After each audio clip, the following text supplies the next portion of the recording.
Why do we need data visualization?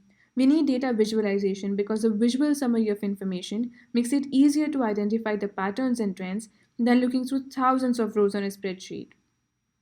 It's the way the human brain works. Since the purpose of data analysis is to gain insights, data is much more valuable when it is visualized. Even if a data analyst can pull insights from the data without visualization, it will be more difficult to communicate the meanings without a visualization or a chart. Charts and graphs make communicating data findings easier, even if you can identify the patterns without them. Without a visual representation of the insights, it can be hard for the audience to grasp the true meaning of the findings. For example, rattling off numbers to your boss won't tell them why they should care about the data, but showing them a good graph of how much money the insights could save them is sure to get their attention. We as an audience have been consuming data for a very long time. Big names throughout the multiple industries have turned to showcasing the information through graphs. Let's take a look at a few.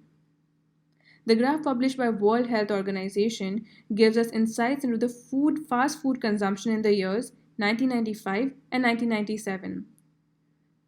The number of transactions for the fast food in different countries is represented on the y-axis. Also notice how Brazil tops the chart in the fast food consumption in 1999, barely crossing the 400 million mark, followed by China and Philippines.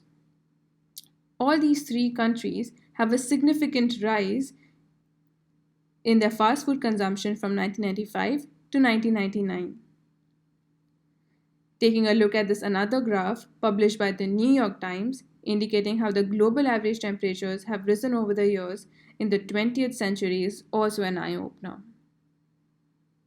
But charts and graphs do not always have to be a serious business. Like for example, this graph, sourced from Amy Tran's Tableau Public profile, which we will delve into later, provides us insights on what kind of toppings do people like on their pizzas and what is their nutritional value. Data visualization isn't going anywhere anytime soon, so it's important to build a foundation of analysis and storytelling and exploitation that you can carry with you regardless of the tools or software you end up using. That's it for this time. I'll see you in the next lecture.